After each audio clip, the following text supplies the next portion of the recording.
Welcome to your Farm and Home Show. My name is Joanna Coles, and this morning we're visiting with Dr. Amanda Gumbert. She's with the University of Kentucky, Extension Water Quality Specialist there. Joanna, the summertime is a great time to enjoy Kentucky's water resources.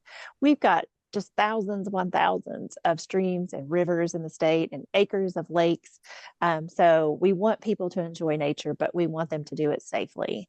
And so a couple of things we think about are where we're going swimming and also fish consumption.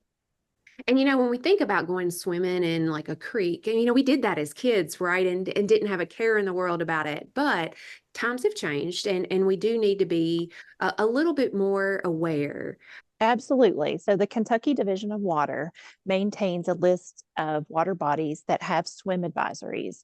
Those swim advisories really are based on E. coli bacteria.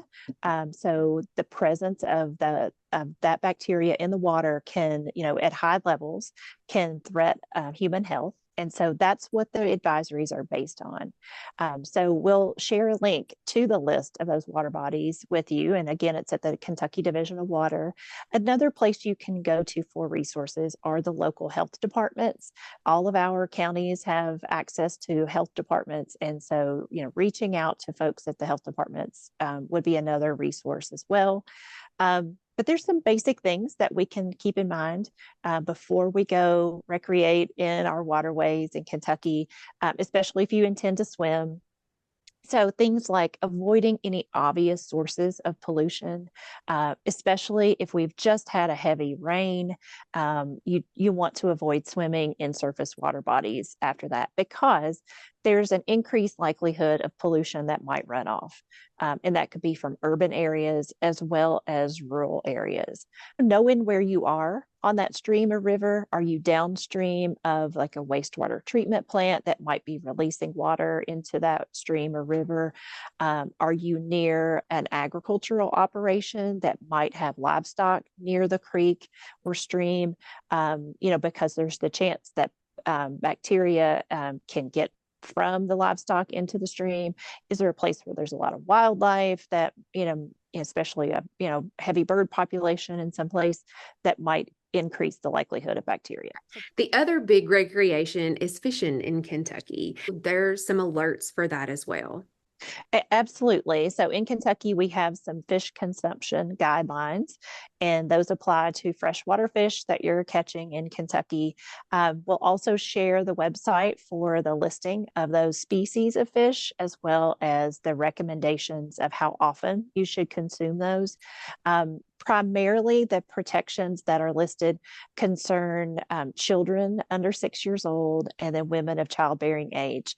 And so those consumptions are all based on mercury content.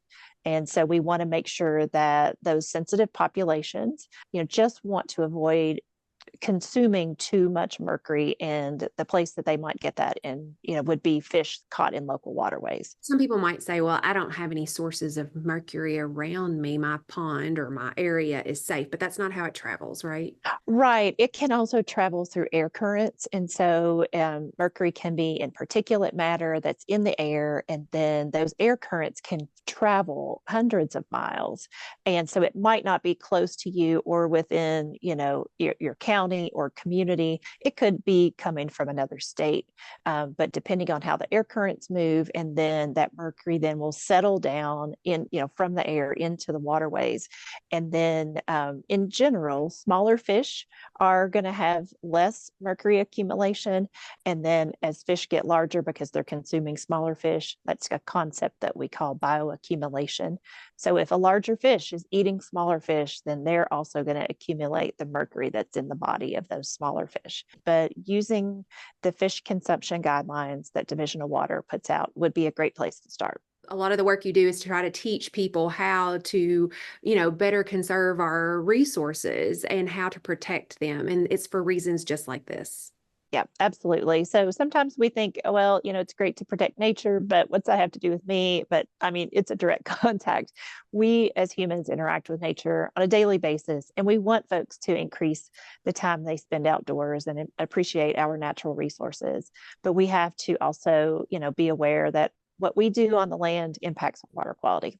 We appreciate you watching the Farm and Home Show and hope you have a great day.